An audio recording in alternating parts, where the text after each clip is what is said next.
ang ganti ng diwata ng ilog. Noong unang panahon, sa isang tahimik na baryo sa baybayin ng Luzon, dumadaloy ang isang ilog na kilala bilang Ilog ng Kamatayan. Ayon sa matatanda, ang ilog na ito ay pinamamahayan ng isang makapangyarihang diwata na nagngangalang Diwata Lumina. Kilala siya sa kanyang kagandahan at kapangyarihan, ngunit ang kanyang puot ay walang katulad sa sinumang lumapastangan sa kanyang tahanan. Isang araw, dumating ang isang grupo ng mga kabataan sa baryo. Sila ay mga turista na walang alam sa mga kwento ng kababalaghan ng lugar. Bago tayo magpatuloy, kung bago ka pa lang sa MKK, mga kwento ng kababalaghan, huwag kakalimutang mag-subscribe at i-click ang notification bell para laging updated sa mga bagong videos. Kung nagustuhan mo ang ganitong mga video, paki-like at i-share sa iyong mga kaibigan. Si Ben, ang leader ng grupo, at hindi naniniwala sa mga alamat ng kanilang pinuntahan. Kasama niya ang kanyang mga kaibigan na sina Sarah, Marco at Nina. Ang apat ay nagdesisyong magtampisaw at maglaro sa ilog sa kabila ng mga babala ng mga matatanda sa baryo. Walang kwenta ang mga alamat na yan, sabi ni Ben. Tara na, mag-enjoy tayo. Habang sila'y nagsasaya at naglalaro sa ilog, biglang nagbago ang ihip ng hangin. Ang tubig ng ilog ay tila nagkulay itim at ang kalangitan ay nabalot ng makapal na ulap. Si Sarah, na nakakaramdam ng kakaiba, ay nagmungkahi na lumabas na sila ng tubig. Guys, parang mali itong ginagawa natin. Tara na, lumabas na tayo, sabi ni Sarah. Ngunit bago pa sila makaalis, lumitaw sa harapan nila ang isang magandang babae na nakaputi. Ngunit ang kanyang mga mata ay nagliliyab sa galit. Ito si Diwata Lumina.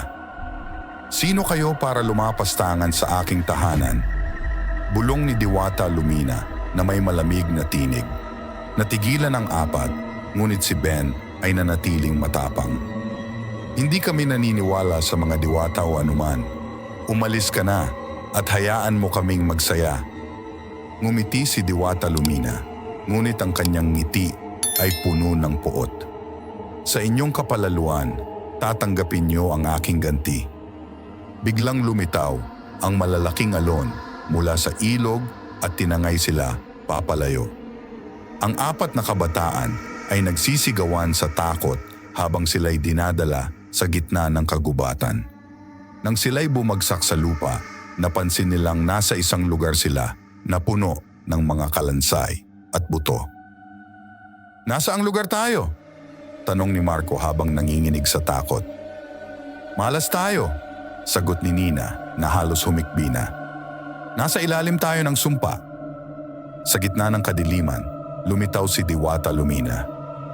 Sa bawat kalapastanganan, may katumbas na parusa, sabi niya habang hawak ang isang mahiwagang sanga.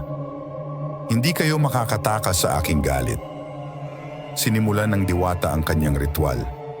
Ang lupa ay nagbukas at mula rito ay lumabas ang mga anino ng mga naunang biktima. Ang mga anino ay humila sa mga kabataan na nagsisigaw sa takot at paghihirap. Sa bawat hakbang, naramdaman nila ang mga pangil ng kanilang kapalaran. Si Ben, na palaging matapang, ay nawalan ng lakas at humingi ng awa. Patawarin mo kami, hindi namin alam. Ngunit huli na ang lahat. Ang mga anino ay tuluyan ng binura ang kanilang presensya sa mundo. Isang malamig na katahimikan ang bumalot sa kagubatan at si Diwata Lumina ay naglaho na parang usok. Lumipas ang mga araw at napansin ng mga taga-baryo na hindi na bumalik ang mga kabataan. Sinubukan nila silang hanapin, ngunit walang bakas na natagpuan. Ang ilog ay muling naging tahimik, ngunit ang mga kwento tungkol sa diwata ng ilog ay mas lalong kumalat at kinatatakutan. Sa tuwing magtatakip silim, naririnig ng mga taga-baryo ang mga bulong ng hangin na tila nagkukwento ng mga sumigaw sa kadiliman. Ang ilog ay naging isang lugar ng takot at walang sino man ang nangahas na lumapit dito. Ang ganti ng diwata ng ilog ay isang paalala ng kapangyarihan ng kalikasan at ang kasamaan ng pagsuway sa mga babala. At sa mga susunod na henerasyon, ang kwento ng ang ganti ng diwata ng ilog ay patuloy na ikinukwento, isang babala at aral na dapat tandaan ng lahat na ang paggalang sa kalikasan at sa mga misteryo nito ay hindi dapat suwayin. Kung nagustuhan mo ang video, paki-like at i-share sa iyong mga kaibigan. Saludo ako sa inyong tapang at maraming salamat sa inyong panonood. Huwag kalimutang mag-subscribe sa aking channel at i-click ang notification bell para laging updated sa mga bagong videos.